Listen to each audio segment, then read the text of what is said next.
Northern youth will shock APC, PDP if presidency is zoned to South. Shettima, welcome to the news and thank you for tuning in to listen.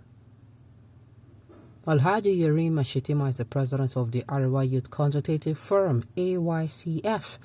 In this interview with Anayo Ezugu, he speaks on the 2022 Electoral Act recently signed into law by President Muhammadu Buhari, the 2022 presidential election, why Nigeria needs a young president, and security ravaging the country, among others. What do you make of a 2022 Electoral Act that was recently signed into law by President Muhammadu Buhari? He replied, "It is what Nigerians have been waiting for, though it appears late, but it is better late than never. Everything in life has processes and it has a beginning, and the beginning is exactly what he did. That is not to say that in future we will not demand that certain things should be corrected, because we will continue to demand either laws or amendments of the Constitution and existing laws, or we push for certain laws that we feel will be for the better interest of this country. We expected the president to have done that much earlier than he did, but it is good that he has done it at this time than never to do it at all. There are some developments that emanated from the signing of a law, especially the clause that the president asked the National Assembly to amend, but it has been thrown out by the lawmakers. What is the implication of such? The implication is that we must have a culture of consistency as far as I'm concerned. Nigerians are happy that the amendment was thrown out by the National Assembly. For whatever reason, there is no need for Nigerians to go behind the door, especially the lawmakers to come up with a bill again, because we are supposed to put it behind and forge ahead. Don't you think that some of the federal and state appointees affected by this clause will not fight back, considering the powers of the executive in Nigeria? The National Assembly members must have it at the back of their minds that sovereignty lies with the people, and it is the mindset of the people, so they must do what the people want. They are there as managers, and being a manager does not make you more superior to your bosses. Nigerians are the bosses under normal circumstances, but however, if they make an attempt to go beyond that, certainly Nigeria has come of age that there will be resistance from the masses, civil societies, and whatever against what they are thinking of doing that affects the generality of interests. Looking at some specifics of the Electoral Act, do you think that Nigeria is ready for the electronic transmission of results? He replied, "If at the beginning of early 2000, Nigerians do not have GSM, but to an extent, we are able to acquire it today, such that anybody can communicate freely. The poorest Nigerian has a phone to communicate, and it is easy for him to text and reaches out. Then it means everything must have a beginning. Yes, the beginning might appear rough and difficult, but we have to start from somewhere. Globally, everywhere is an electronic system of electioneering, and that is the reason why some of us are of the view that we need people who are sound-minded to run affairs in this country. I honestly do not have serious issues with age, but the fact of the matter is that naturally age also affects some of these things. When you have younger elements who occupy political spaces, then you can be rest assured that they can work side by side with other people globally and bring results to the country. But the moment you begin to have people who are still analog and you put them at the helms of affair, they will still have the same result of 50 years ago.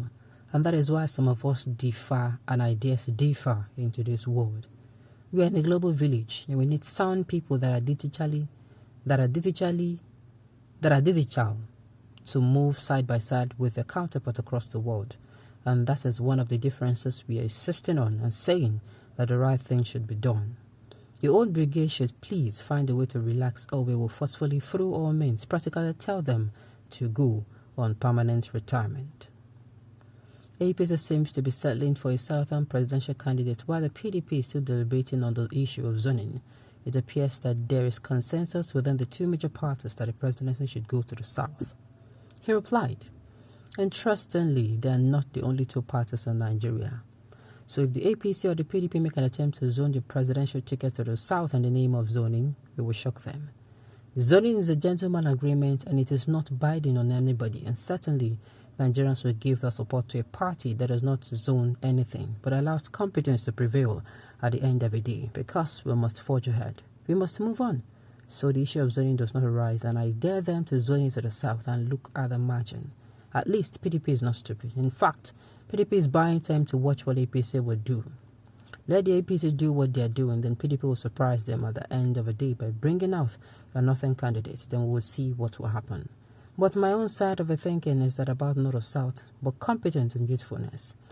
Age must play a major role in deciding who leads us in this country.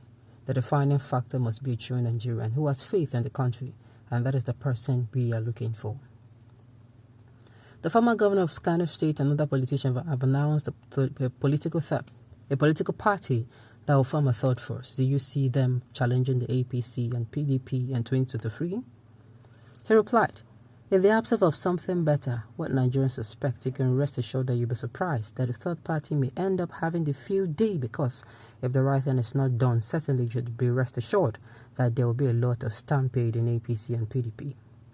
They will form alliances and work with any kind of alternative to get the desired result. That is where I keep warning the two major political parties to be careful about this idea of zoning or no zoning. And if they do that, may God bless them, because Nigerians are quite informed. So determined to do the right thing this time around. Nobody can fool anybody with any political party ruling or major opposition party. The right thing should be done. As a body, has Arewa Youth made a choice among the presidential aspirants have declared their interest so far? Certainly, he replied. Certainly, we have someone in mind, and at the right appropriate time, waiting for him to declare. We will certainly give him the backup. The person has not declared. He has declared, and we are okay. Well, let me say this. They should not be using their voice to cover Nigerians. You know what pisses me off? Yes, make her they talk within the verse me. If you want to talk your own. Don't join every Nigerian together. You see, don't join all Nigerians together. Words is cheap. Talk is cheap. Not to do am, na be the kuku. Not to do am. Yes, you can come around and say, oh, zoning is this, zoning is for competence, but years back, zoning was used. Nobody broke their head. Nobody break bottle. Nobody even break pin, no fall. Now it is a certain people's turn and they're talking about zoning, and all of a sudden people want to rip themselves into two. Some want to bomb themselves and explode just because, at the end of the day, Nigerians, now we go see, now we go talk how we go run them now. So anybody who wants to talk should talk. Who are the United Youths, the Almajiris, or the bandits or Boko Haram elements? Oh my goodness. On this note, we have come to the end of the news. We say thank you for tuning in to listen. Until I come your way next time, enjoy the rest of the day.